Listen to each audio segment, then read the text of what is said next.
How do I sleep with someone who snores? I struggle with sleeping at a certain time and waking up at a certain time. What I teach a lot of my pro athletes are things that we'll talk about today. You need to have healthy sleep as a foundational part of your day. If we were to sleep, we were seen as lazy. But we see 9% improvement in basketball shooting accuracy or 12% faster reaction times. Fatigue levels go down when you pay that back over a longer period. Some people think you're going to be more productive with more hours of the day, but the reality is you actually are more productive and more efficient in the time that you do have, even if you are giving that 30 minutes additional sleep.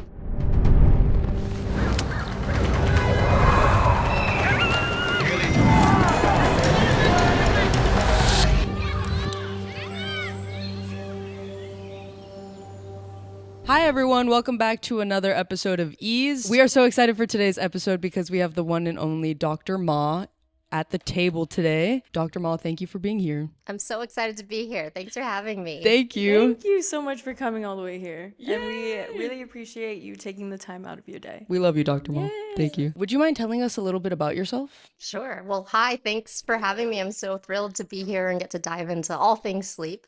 I am a sleep physician. I also am board certified as well in internal medicine. And I've spent the last 20 plus years in the sleep field.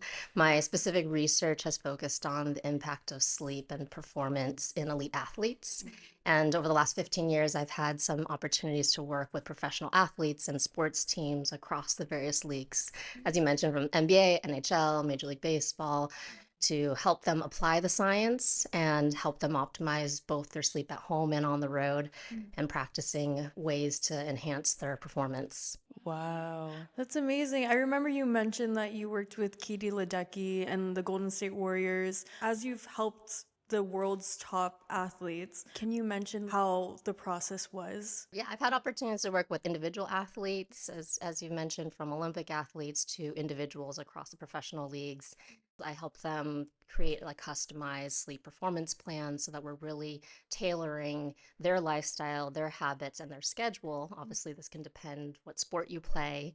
And trying to help them craft a plan that's going to help them sleep ideally in their home environment, but also being mindful of how to have strategic plans when they cross time zones, experience jet lag, and then have to compete at the highest level internationally or around the country. Oh, wow. And so those are the ways that I try to look at sleep over their whole season, from off season to the in season, since some of those demands can look very different That's true. Yeah. and then from like organizations, obviously a team, some of those demands look different, or some of the travel in the NFL versus the NBA look very different from one another. And so we want to create and develop comprehensive programs that are going to address both the individual needs, but then also as an organization. So it's been a fun experience. I've gotten to work with, the San Francisco Giants for many years, the San Jose Sharks in the NHL, Toronto Blue Jays. I won a Super Bowl ring with the Philadelphia Eagles in 2017. And so it's been a fun journey to help these organizations leverage the power of optimal sleep. When you're working with people who they perform often like athletes, what's the difference between an athlete and more normal people such as ourselves? Yeah. There's a lot of similarity. So it doesn't mean that you have to be a pro athlete to leverage the benefits of healthy sleep, because it's something that we all do Yeah. every single night. Yeah. Arguably, many of us do it not well. Yeah. True. Or we sacrifice it, we overlook it, it's the last thing we think of in the day. But yet we all go through this fascinating process. And so I think it's more about how strategic you are of making it a priority and having a good approach to your sleep that kind of separates sometimes the elite athletes from others, where they have to plan for their competitions, their big events, and so they tend to be a little bit more mindful. But we'll talk about today what I teach other high performers, from executives to working professionals to just anyone who wants to be their best. Yeah. You need to have healthy sleep as a foundational part of your day. And small things can really make a difference. So it doesn't have to be these big jumps. Even 15 minutes more sleep can make a difference, which we can all do. Yeah. Or we've talked about having just a wind down routine for 5 or 10 minutes. These are the same strategies I use with elite athletes. So there's a lot of similarities. Yes, there's some differences like their schedule of when they're performing, but that's just part of thinking about your day and when you need to be at your peak. For a working professional, maybe it's a meeting at 10 in the morning that you need to be at your best, or you're recording your podcast at a certain time of day, so you need to be on at a different point in the afternoon. So there's a lot of the lessons that we've learned with athletes are very translatable. You said that we do sacrifice sleep for other things, whether it's work. Can you explain what it is to get good sleep? Sure. So I would define that as sufficient sleep and good quality sleep are two key aspects of healthy sleep. The third bucket is also the timing of your sleep. Okay. And so that's a framework to think about sleep a bit more granularly, and then also be able to have tangible goals in not just your duration, because most people think of duration, but also a lot of the quality factors like your environment, caffeine, alcohol, how you nap, how you have an approach to sleep. Those quality factors will impact your sleep. And then the timing, we're starting to understand consistency, or many people have very inconsistent sleep patterns and schedules, can very much affect then the quality of your rest. So it's foundationally important for how you're going to function in every way. Cognitively, sleep is so important to make good decisions, to have good judgment calls, to react quickly. It affects your mental health.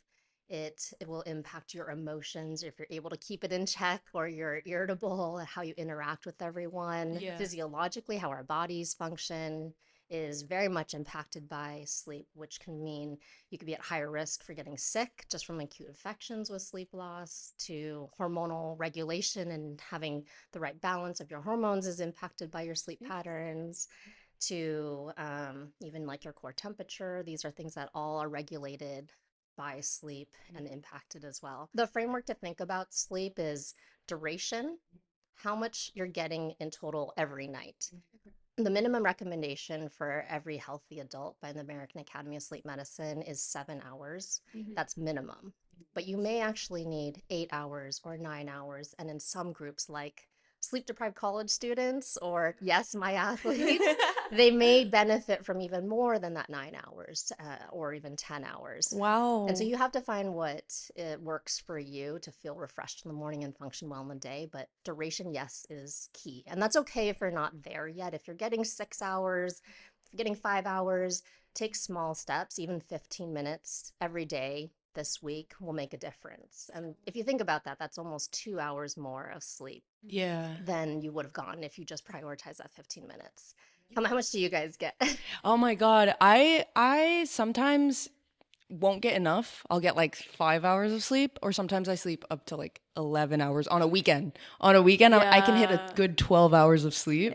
And it feels so good. And it feels really good. But is that almost like too much sleep? We don't think that there's too much sleep. Okay. But what you're doing is sort of this yo-yo sleep, where you get insufficient sleep in the weekdays, and then you are trying to catch up, but really swinging a far extreme of 11 or 12 hours on the weekend.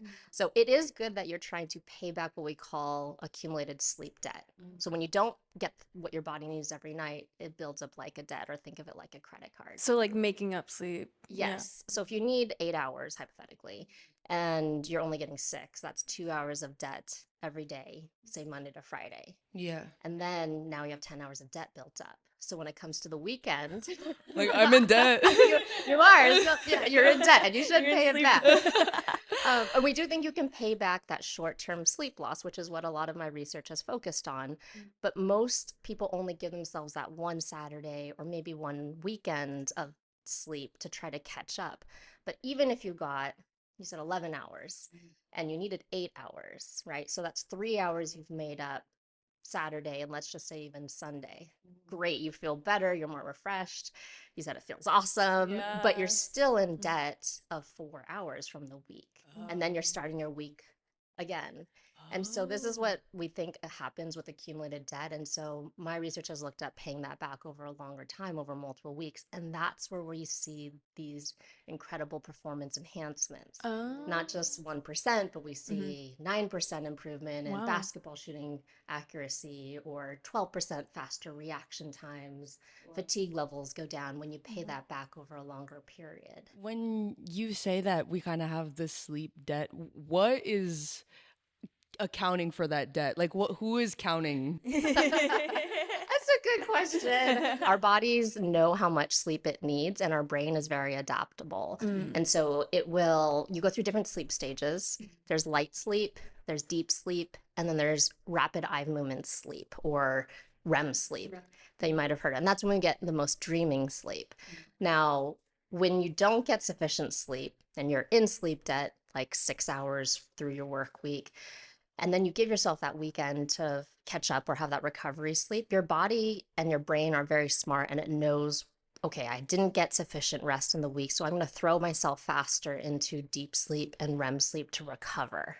So it's aware of what you've done acutely in that prior week, and it will respond appropriately because it knows that it needs more of that deep sleep for muscle recovery, regeneration, or it needs more of that dreaming REM sleep. So as you take shortcuts, your body takes shortcuts too. It goes straight to REM. Is that what you're saying? I wouldn't say it's a shortcut, but it's being smart and knowing that it needs that particular type of sleep more than the lighter stages.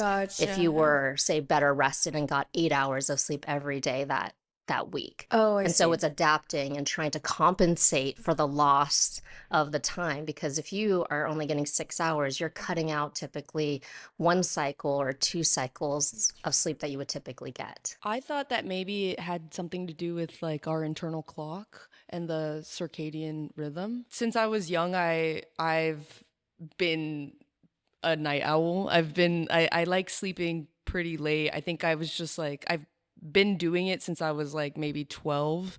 So now I think I struggle with getting myself to like go to sleep earlier and waking up earlier. So I kind of just came to the assumption that maybe my clock is now wired this way because over the last like 10 years I've been sleeping at a certain time and waking up at a certain time.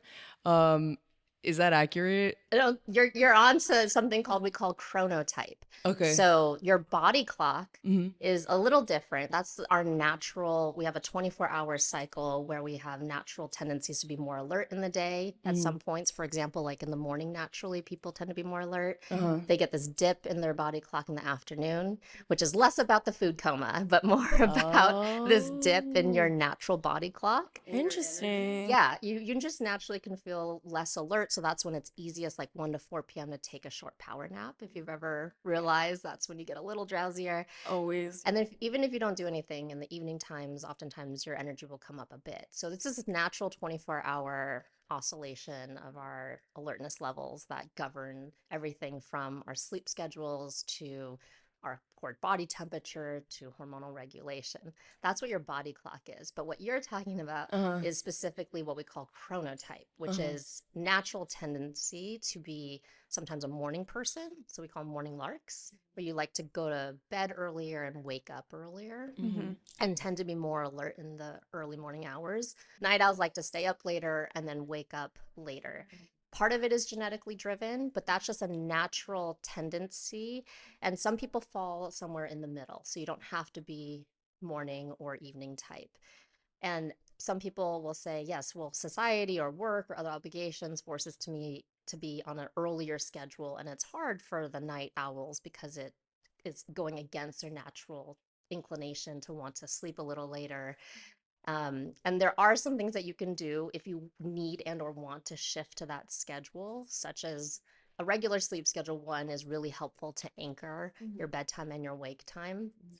Number two, having obviously a good routine to help you prepare to sleep so you can sleep sometimes earlier than what would be your natural predilection. Three, morning sunlight is one of the most powerful signals to your brain that locks in your body clock, and we need that exposure every morning. So if you're having to wake up early and it's a struggle, if you get 30 minutes of sunlight sitting next to windows or, having breakfast outside, that will help your alertness and also help keep Oh. your clock more aligned with that earlier schedule. So people that say like the sun wakes me up, it literally wakes them up. Yes.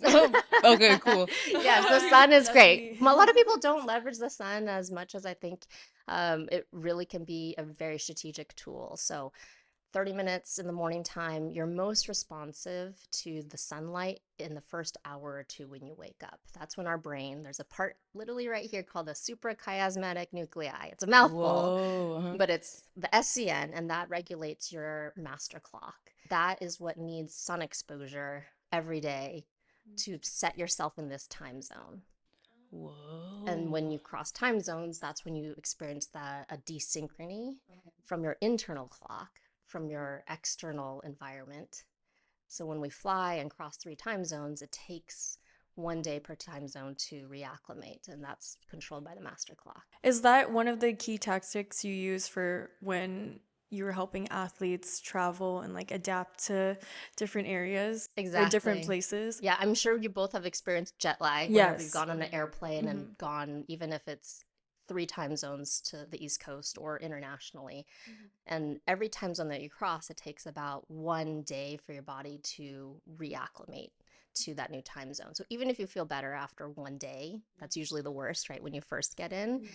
If you go 3 time zones, it still will physiologically take you about 3 days to acclimate. Now, with some of my athletes, they're performing or practicing day 2, day 3, and having to still perform at their best. And so trying to be more strategic about how can we plan for this travel so that you can peak when it matters. And part of the plan that I develop with them is thinking of strategies even before they get on the airplane. So pre-flight strategies. What do you do when you're on the airplane?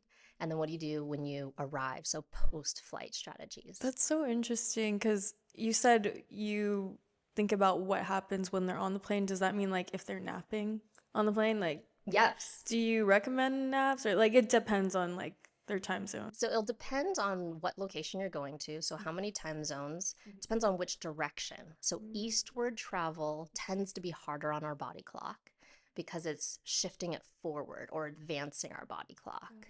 And that just naturally is harder on it than it is when you travel westward. And I'm sure you might have experienced this, like eastward travel when you go to the East Coast is more challenging, and then it's easier just to stay up a little bit later when you come back westward. Yeah. And so it'll depend that direction, the directionality. But things that you can do on the airplane too is you want to hydrate really well because dehydration can worsen jet lag. Avoiding alcohol, not great for sleep, not great for jet lag. Oops.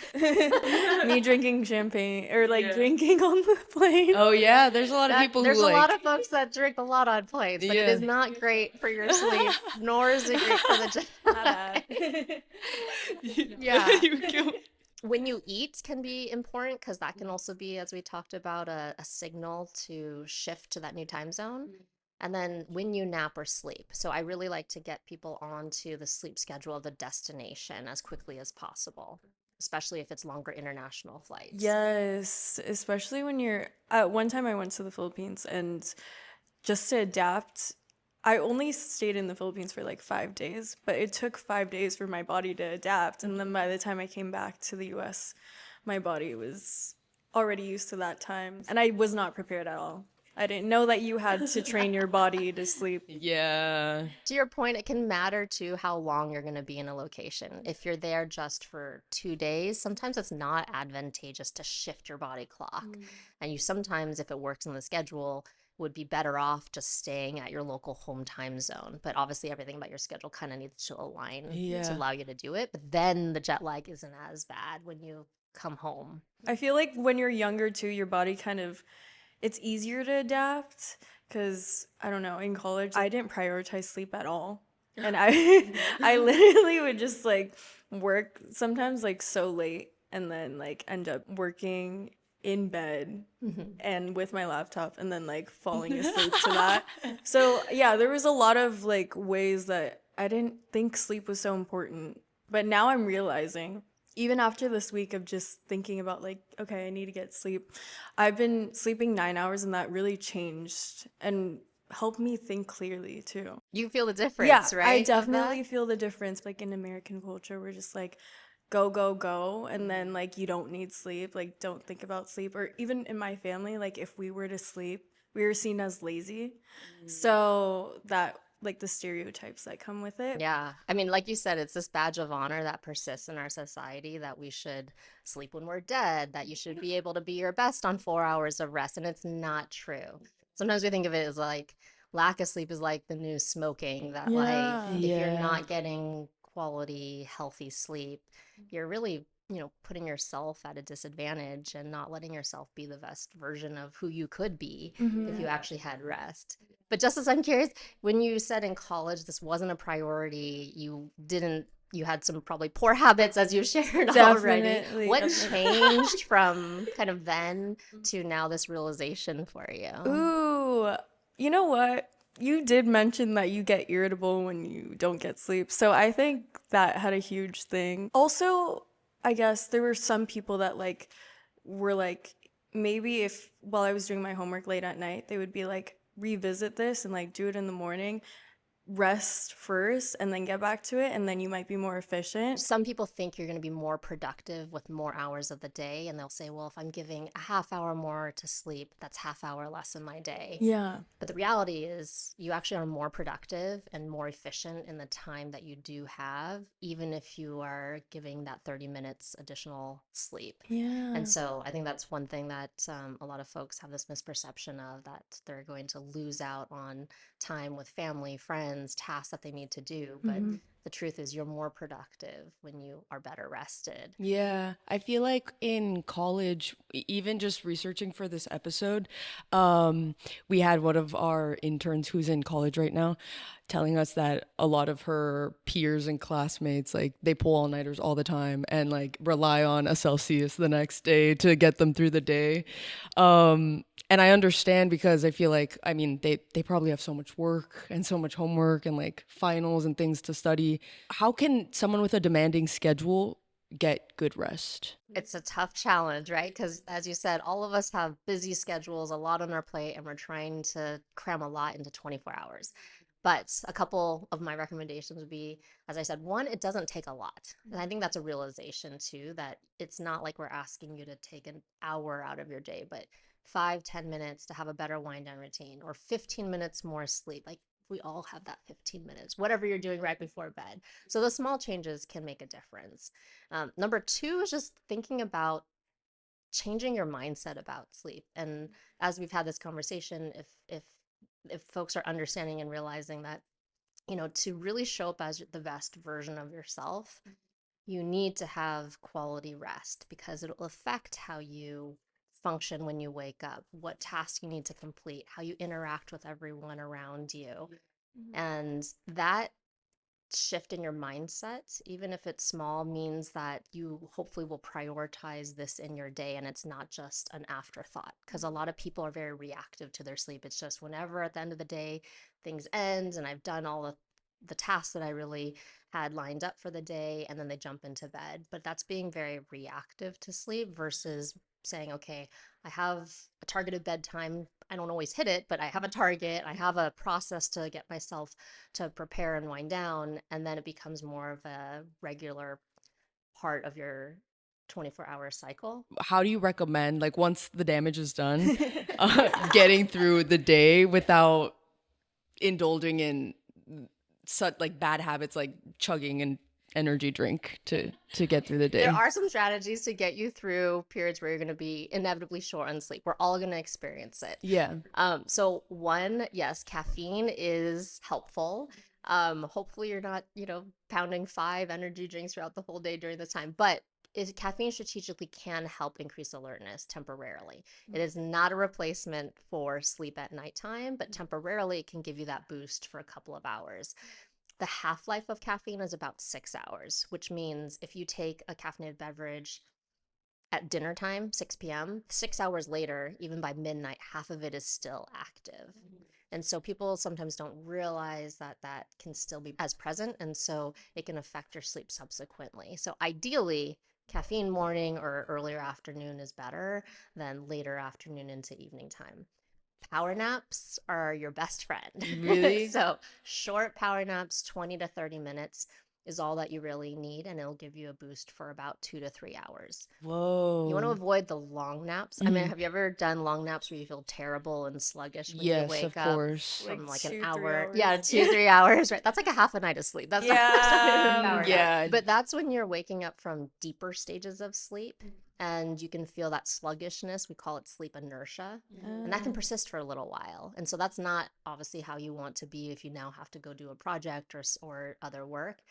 And it can affect your sleep at nighttime, making it often harder to sleep because your sleep drive is not as high. Keep them short, Yeah. 20 to 30 minutes, that's all you need. Or you could try the nappuccino. Have you heard of the nappuccino? No, what is that? I've heard. That sounds Do both of you delicious. drink caffeine? Sometimes. Yes. Okay, We'll so drink matcha, like a matcha. a matcha. Okay, so you could try it with a matcha drink. So you take your favorite caffeinated beverage, Caffeine. I got my caffeine. and then caffeine starts to kick in about 15 minutes. Then go and take your 20 to 30 minute power nap. Uh-huh. Set an alarm so you will wake up. But when you wake up, both the caffeine and the power nap effects will have kicked in I've heard of this. simultaneously. Yeah. And it is shown to be more effective to increase alertness and for performance enhancement than if you only did caffeine or if you only did the power nap. So it's a Wow. fun tool So that it actually it's an effective, it works. Yes. Wow. It's more effective than either just doing just the caffeine or power nap alone. Wow, I'm gonna try that. Yeah, you gotta try. I have to try that. I've heard of it, but I thought that was a myth. No, it's a real tool. I use it all the time for like my athletes and clients. And yeah, I mean, you do have to fall asleep within about 10 minutes for Yeah. it to work, or else you kind of get into a pickle because now the caffeine will come on board. But a lot of people are sleep deprived enough that they can fall asleep Yeah. pretty quickly. And so this can be a useful tool to try. I'm gonna have to try that too. Yes, your matcha, then your nappuccino. Sometimes it is hard for me to nap or like even fall asleep. I guess that depends on like where I am. Yeah. Like if I'm in a new environment, it's hard for me to just fall asleep in a bed that's not mine. Do you think that's normal or Very does that happen? normal. Okay. Yes. Really? So there's something called the first night effect, Uh-huh. where we often don't sleep as well when we're in a new environment, whether you're in a hotel because you just traveled somewhere, or if you're just staying over at a friend's, or just not in your normal home bed and bedroom. And we think it might be partly a protective mechanism. So part of your brain literally stays more awake during that first night. The left side of your brain will be more active and awake than if you were sleeping in your home environment. And so the thought is that, we want to make sure that we're safe when we're in a new place. And so part of our brain is trying to be monitoring and aware of our surroundings. Now that we know that can happen, the things that you can do to help that situation when you travel or you're going to stay in a new place is, one, making the environment as familiar as possible. So I have a lot of my athletes bring either a travel sleep kit that can have things that will make it dark, quiet, cool, comfortable, consistent, even things that from their home, so it feels more familiar, whether it's their own pillow, or if you don't want to travel with your own pillow, like your own pillowcase you can bring, so like smell and laundry detergent, Comfort things. Yeah, comfort things, or a photo, or if you like aromatherapy, A candle. Yeah, things that you use maybe in your normal routine at home that you can bring on the road easily are really great ways to make that environment feel less foreign. The first night's rest, is that a response to feeling unsafe in a new environment? Is that Is like it our like a psychological? Yeah. Part of it is probably just trying to ensure that you're in a safe location. Mhm. It's been built into our brain and our physiology probably for eons. And Yeah. it is something that we often observe when folks are not sleeping in their normal natural home state. Whoa, okay, cool. Do you And experience this? well, Juliana? actually, when I was younger, I did experience it more. I was the little kid who would go to the sleepover and call their mom in the middle of the night and would be like, "Mom, can you pick me up?" Because Oh. crying because I didn't want to sleep there, even though I begged her to go to the sleepover and stay the night. But I think now that I'm older, I've kind of just force myself to not. Like, I just never want to go to someone's house and then like leave in the middle of the night. Yeah. Like I did when I was little. So I'm not as much anymore, but when I was younger, definitely. Justice and I were different in that sense.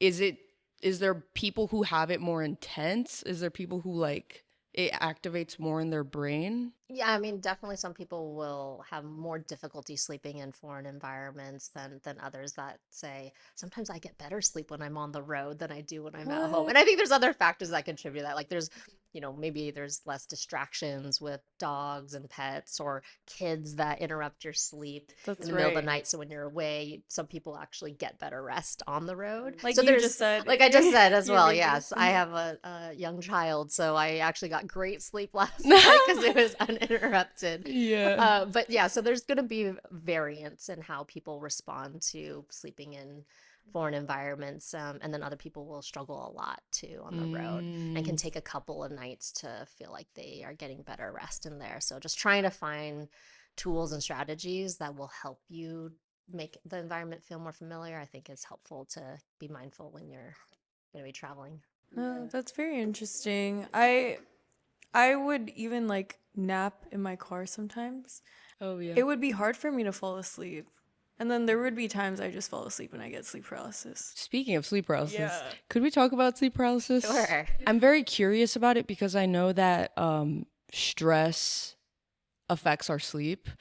And I just remember like 2 or 3 years ago, I was going through like a very stressful period in my life where I had just moved to California. I'm from Texas originally, so I was a big move and change for me. And I couldn't sleep at all. I was going through like a period where I was having a lot of insomnia. I was struggling with insomnia. And so whenever I was able to sleep, I think because I was going through a hard time in my personal life, I was dealing with like a lot of stress. I would have these really intense nightmares. And I don't know about you, but do you know when you're having a nightmare? Like, are you aware? So some people are aware that they're having nightmares, where they will sometimes wake up and they'll feel like they could recall just what happened in that nightmare or dream. Sometimes their hearts will be racing, they'll be breathing quickly, and sometimes this can happen throughout the night or multiple times. Sometimes it's related to stressful events. So Yeah. yes, Okay. not everyone very normal. remembers though. So sometimes people will have dreams that may not be specifically nightmares, but people will have dreams and not recall their dreams. But we all go through that REM sleep during the nighttime multiple times, typically in a healthy individual. Uh-huh. And it just sometimes depends if you awaken from that stage of sleep. It's just easier to recall than Yeah. if you awaken from lighter sleep, where generally we don't dream as much. I remember when I would have nightmares, I was aware that I was dreaming, and I don't know if this is like a form of lucid dreaming, but I would tell myself, oh, this is a nightmare. You have to wake up. Like, now wake up, wake up. So I would try to literally, like in my sleep, try to get myself to wake up. And when I would wake up, but I was still asleep. And that's when I would have sleep paralysis. So I would just like wake up and feel stuck. Why does sleep paralysis happen? Why is that a thing? It's a pretty interesting and crazy phenomenon. So, for the listeners who are not familiar with sleep paralysis, when you're in that REM or dreaming sleep, our large muscle groups like our arms and our legs are actually paralyzed and inhibited. And the Oh. reason why we think is that it's, again, a protective mechanism, because we often will have some pretty crazy dreams. Uh-huh. Sometimes they're like can be physically active or violent, or depending on what you're doing in the dream. And so the thought is that we have this inhibition of our large muscle groups so that we're not enacting those dreams. Because you can Oh, imagine if you enacted everything that Like happened, yeah, fighting exactly, in your right? sleep. Exactly. It could be really Oh. harmful, not just to yourself, but if you have a bed partner. Whoa, and right now that you were just mentioning lucid dreaming, I know that it is kind of like a phenomenon and certain people can partake or like participate. Is there any research around lucid dreaming? There's some, yeah. Yeah. I would say it's not a huge area of the sleep field. Historically, there was more interest in the dreaming side. Yeah. And there is still some now. I think it's a fascinating process, and some people can do it very regularly and others cannot, but there are ways and techniques you can train yourself to lucid dream should you want to do Yeah, this. I've seen that on YouTube. I've seen like videos on YouTube that are like train yourself to lucid dream but is that dangerous? Right now, I wouldn't say the general consensus is that lucid dreaming is dangerous physiologically or to your sleep. There is some thought that people who do lucid dream on a regular basis, they might change some of their sleep stages or your sleep architecture than if you weren't lucid dreaming. So I think jury's still out on whether or not that is necessarily healthy to do that on a regular basis, Yeah. but more to come. We're still researching. Yeah, More to come. But we I don't think know the yet. dream space and how to leverage dreams and be able to use that time when we are not consciously awake, and is there ways and strategies that we can, communicate into the dreaming world more than we've been able to do currently, is definitely the future. And I Yeah. think there's a lot of interesting research out there and trying to figure out how to better understand that particular state in our day and what we can do to enhance it. I too find it fascinating. Yeah. Yeah. Are you able to lucid dream? Well, honestly, just the one time when I was trying to wake myself up from the nightmare. Well, it was a repetitive dream. I'd have a nightmare. I was aware of it, and I think that's when I would be in a lucid dreaming state where I was like trying to just wake myself up, but then it would lead to sleep paralysis. So I didn't really have a great experience with lucid dreaming. And there's something about it that kind of freaks me out a little bit, like being aware that I can control my dream. So maybe For another time. Maybe for another time. Justice, can you do you either dream and can recall them, or have you ever been able to lucid I've dream? never been able to lucid dream, but I have had sleep paralysis.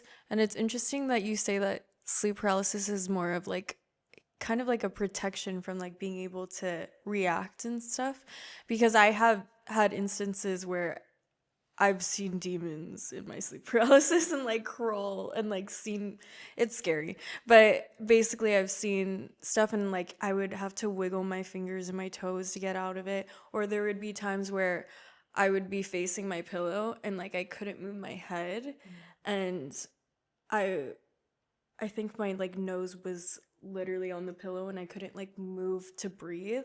So that's why, like in that case, can sleep paralysis be like prevented? Yeah, so you won't have paralysis of some of your necessary muscles, like your respiratory muscles still are functioning. Your eyes actually are still able to move. So a fascinating historical point is that as we start to understand more about dreams, part of knowing that someone's in a dreaming state was agreed upon eye movements. And so if you said, okay, I'm going to go into my dream state and I'm going to give you the signal that's left, left, right, left, I will tell that's the signal that I am dreaming. And so this is historically how we started to understand that you could be in a dreaming state and asleep, and you can literally see the brain waves that someone's in this rapid eye movement dreaming state. They give you the signal in their eye movements, and you actually know that they're dreaming and trying to communicate with the outside world on what it is, right? So there's some, that was historically how we started to understand it, and that's how even now they're starting to try to understand how to communicate back and forth with like conceptually different eye signals, or you could do math equations and tell you like what the output is. And so yeah, While it's an someone's interest while dreaming. someone's dreaming. But I think just as what you're talking about too is not just the paralysis, but when may have seen things. Yeah. It's called like visual, you can have some visual hallucinations, Oh. and that can be very normal, called hypnopompic, to things that you could do to prevent either paralysis or some of these visual hallucinations. Can be the regular sleep schedule, because the inconsistency is really hard on your body clock, and it doesn't know when it's supposed to sleep. It doesn't know when it's supposed to wake up. And so it doesn't have those anchor points.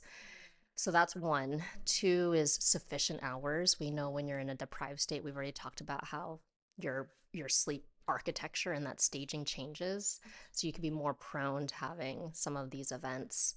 And then being mindful of substances, alcohol, medications, and yeah, those are some of the big ones, or stress too, and having stress reducing activities. That's true. I think Yeah. stress was a big factor for me. I would get sleep paralysis whenever I was stressed from school, and then like if there was whatever was going on in my life, and when I took a nap, that's when the sleep paralysis would kick in. I kind of want to really quickly go back to what we were talking about earlier about the 3 different buckets of sleep, because I think we just have so many thoughts, we're talking about so many things. Yeah. I know that I feel like me personally, I base my quality of sleep, or if I got good sleep, by the duration, how long I slept. But you just said that that's not necessarily the most important thing, right?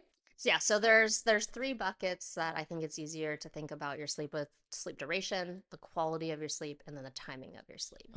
Yes, duration still is important, and we talked about the minimum of 7 hours, but you might need more. I feel better on like 8.5 to 9, very honestly. Just as you just said, you're closer to 9 that you're starting to realize. Yeah. And that's an important component, but then there's the quality. And we've discussed a bit about what you do to prepare to sleep. How do you deal with a racing mind? We've talked a bit about like nap length and duration when you take it in the daytime. Do you get morning sunlight in the early couple of hours, so you set your body clock? How often are you having caffeine? Alcohol, a lot of people think will help you fall asleep, but it really worsens the quality at night. So it'll cause you to have more awakenings in those early morning hours. It can prevent you from going into that REM dreaming sleep, and you can wake up feeling more sluggish and groggy. Your environment can make a huge difference on quality rest. So I don't know how your environments are set up, but I always recommend it to be dark, quiet, cool, comfortable, and then consistent. Cool? Cool. So Really? temperature can make a big difference. Whoa, okay. Do you have a preferred I'm temperature? a warm heater kind of girl. I know. So that's why I'm like, maybe I should not Maybe you be. should try knocking it down. If you can control the temperature, knock it down a degree or 2 and see how you do, because cooler temperatures tend to be better for sleep. Some of the research has looked at 60 to 67 degrees, Wow. which I know sounds so I- frigidly cold. I give my friends who sleep with the AC on a hard time, Yeah. but maybe they're onto something. No, temperature, yeah, it can make a big difference, because a lot of people will have difficulties falling asleep or have awakenings when it's too warm. And so, again, I know 60 to 67 sounds like freezing for a lot of folks, but that's okay. Just start higher where you are normally, and then knock it down a degree or 2 if you can control that with AC, or even having a fan to circulate it. I know that you just mentioned that there's a myth around alcohol supporting your sleep. Personally, I sort of relate to it in my own way. I was going through a period where I was just like really struggling with insomnia, and insomnia is the worst because not being able to sleep, you kind of just, you're like grasping at straws. You're just trying to do anything to sleep. So I remember swearing and being convinced that the only thing that could help me was like taking a little THC gummy, and that would like knock me out. I was like, okay, well, at least like I can't sleep, but like this is gonna help me at least like unwind and like start to fall asleep. But I hear that that's not true. I think that's a myth. A lot of people struggle with insomnia or difficulty sleeping at some point in your life, right? Whether it's an acute stressor, whether it's a big event coming up. And then people sometimes are grasping for supplements or sleep aids to try and help them get the rest they need. There's not a lot of great strong evidence that any of the supplements or even sleep aids, whether over the counter or I will say even prescription sleep aids, are really that effective. Like melatonin? Yes, we'll talk about melatonin here. What we know is that how you approach your sleep with lifestyle behavior modifications that we talked about, we know that the research is much stronger to support that will help you get better sleep in the long run. So I would emphasize trying to cultivate those habits now when maybe you don't have some of those stressors in place, so that you have that foundation set up, and then take some other tools out of the tool chest when you have a time where it's just more challenging and you can't sleep, right? I've had friends who were just addicted to melatonin, and then they did create like a tolerance to it. Sometimes I will be laying in bed and then just like think of my whole day. Do you recommend, oh, well, it's probably journal and doing the wind down routine. Same thing for people who have a racing mind. I think that's a good place to start, definitely, so that you again are more proactive with like giving yourself that time and that space to manage those thoughts and think through it before you get into bed. So at least we're trying to prevent that from happening. That's right. But inevitably, it still will happen, and you're going to be in bed and you're going to be thinking through everything. So if that happens and you're awake for 30 minutes, 45 minutes, or you wake up in the middle of the night and then again can't get back to sleep within 30, 45 minutes, we recommend doing what's called a sleep reset. Okay. So that means get up, get out of bed, go to another room, or even if you stay in your bedroom, like go to your desk, just out of your bed, and then do a relaxing activity in dim light, away from devices for about 20 minutes. That's so funny that you're saying that because whenever I go home to Texas and I visit my mom, there's times where I'm like in my childhood bedroom and I'm tossing and turning and I can't sleep. And subconsciously I didn't even realize I was doing the sleep reset, but I like wake up and I'll just go to the living room and I'll try to sleep in my couch, and sometimes just switching environments will get me to knock out. I know it's a little different from like journaling or doing something that's more wind down, but just switching environments usually will like do the trick. And my mom makes fun of me because I'll like wake up on the couch. She's like, why are you, What happened? Yeah, what happened? I was like, I couldn't sleep. So Dr. Ma, what is your sleep routine? Your nightly good wind down sleep question. routine. My sleep routine. Oh, I do try to have a regular routine, but sometimes things come up and it can't always be as long or as consistent as I always will want it to be transparent. But I do try to have dim lights in the evening time. So not trying to be in like the really bright lights that can be really stimulating. I know easier said than done, but I often do try to have all my device time like after dinner if I need to wrap up any emails or text or calls, and I try to do that earlier. So I give myself that time to do it at some point in the evening, but not trying to have it happen right before bed. Yeah. So, it's about kind of creatively moving the pieces of the puzzle around in your day, I think is one just time management tool, so that you're not going to remove that social time or connecting with family and friends. You just are being strategic that you do it earlier than maybe right before you're going to sleep in that last hour. I try to shower earlier. So showers, a lot of folks don't realize hot baths, hot showers should not be right before bed. The reason why is the temperature. So your core temperature goes up when you take hot showers or hot baths, but when you fall asleep, your core temperature drops. So you don't want those two signals competing with one another if you do it right before bed. But if you shower or take a hot bath 90 minutes before bed, it's sufficient time for that temperature to drop off. And then we think it probably augments that natural process. And so there are studies that are smaller, but show that that can help people fall asleep faster and enhance their deep sleep. And then my thing is writing a to-do list that helps me process my thoughts and know what I need to tackle for the next day. If you had a non-negotiable, like the one that you had to do every night, what would it be? I would say the to-do list. Okay. Because Same. I think I also can be thinking of what needs to happen the next day if I don't. And it gives me some reassurance that I've thought through it, it's on the paper, I can come to it tomorrow, and I know that I'll tackle those tasks then. So we want to open up the table to our audience and any questions that they may have for Dr. Ma. This is my favorite part. It's just, you can hear everyone's voices and they're like silly and it's just light. Hi, so I have a question. If I go day by day doing the same things every day, putting in the same energy and with the same routine, why is it harder for me to fall asleep most of those days compared to other days? For example, I could fall asleep one day perfectly fine and the next day do the same routine and not be able to fall asleep the same. Thank you. Yes, I think this is challenging because I think a lot of us have this perception that we might have consistency in what we do, not just in the nighttime before you get ready to sleep, but what you do in the daytime also can very much influence your sleep at night. But when it comes down to it, sometimes there is actually a lot of variability in what you might be doing. And so having, for example, a sleep journal to write down some of these observations or track some of your habits, or nowadays a lot of people use wearables. That can also be a way to better understand what those patterns can look like. You might be actually very surprised.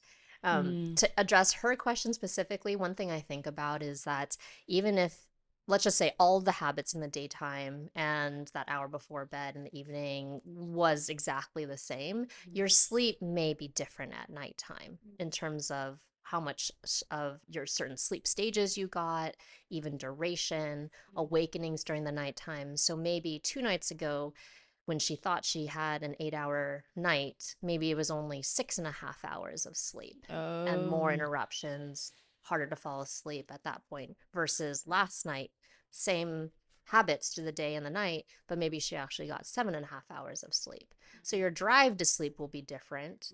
And then obviously this can be influenced by what actually occurred during the nighttime. And it's challenging because we often are not aware of what's happening because we're unconscious when we're sleeping.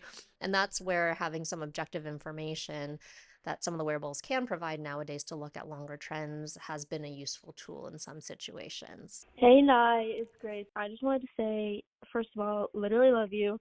Second of all, how do I, like, sleep with someone who snores?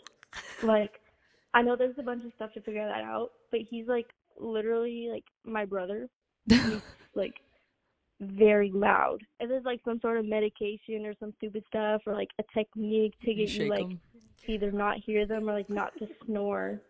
Because I don't know, girl. I don't know. Thank you for your question. That's such a good question. That was a great question. I know so many people who snore, and I'm like, my dog, I think it's because of the breed. She has like a smushed face and she snores a lot, and I literally just shake her or I like move her. She's the white noise though. Loud, very loud. So I'm pro shaking someone awake. Oh dear. But maybe that's not the best. I probably won't go down that route as my top recommendation. But let's talk about snoring. Yeah. Okay. So snoring is incredibly common. And it sounds like everyone knows someone who snores or is literally having a bed partner that snores. Okay. Yeah.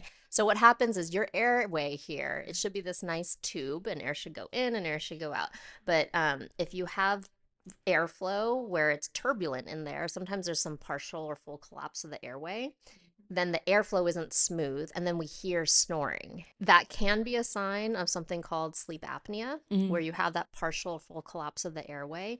Sleep apnea is incredibly common. It's estimated to be 26% of the population between the ages of 30 to 70. Not everyone who snores will have sleep apnea, but it is a very common sign and symptom of apnea. So the bottom line is generally if you snore, I would recommend going to talk to your primary care doctor or talking to a sleep physician to evaluate whether or not being tested for sleep apnea would be advantageous. In the meantime, earplugs, white noise machine. I also recommend you want them to sleep on their side. Okay. Avoid the back, because when you sleep on your back, that's the worst position typically for snoring, and it tends to be better when it's on your side. Oh, good to know. That's great to know. I believe we have one more question. Okay, hi, night, whatever. Love you. Hey, love I have you. a question. I'm always, not really a question, but like I'm always kicking or move my feet or something when I'm trying to go to sleep. Like even when I'm asleep, my feet are moving. So I don't know if you could ask the sleep doctor, whatever. It's like I wake up in the middle of the night because I kick a wall and I made a loud noise, you know? Like I hope. All right, thank you. Love you. Thank you. I also twitch at night, but I usually twitch when I'm falling asleep. But I feel like that's like is that a normal sleeping process when you're like get really tired and going into REM? So yes. Yes? You're not going into REM though. You're going into the first stage of sleep. But yes, some people will have a twitch of their arm or their leg. That's called like a hypnic jerk. Oh. Fancy name, but it basically just means that as you're going into that first stage of sleep, you can have these just like twitches that occur. Very normal. We don't treat anything for it. We don't really do much because it's a natural phenomenon that can happen. It's just sometimes startling when it occurs and it wakes someone up out of it. Yeah.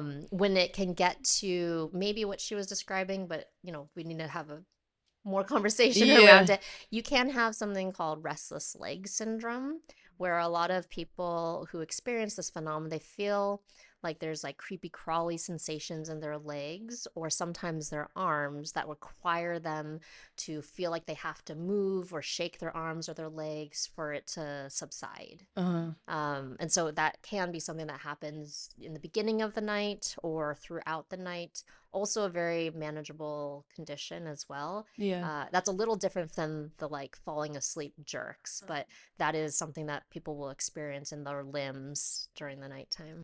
I wonder if it's related to her dreams in any way, because I've had those dreams where I feel like I'm falling off a cliff and then I wake myself up and like my leg jerks too. Yeah, and that can happen too, again, as we are in this kind of weird transition from the waking state and then from the dreaming state.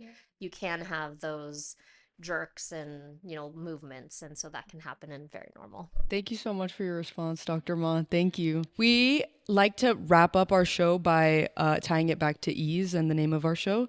So our question for you is, how can changing the way we sleep bring us a sense of ease? That's a great question. I think I want to challenge all the listeners and both of you as well to shift your mindset about sleep. And that is to think of sleep as not the end of today, but think of sleep as the beginning of tomorrow.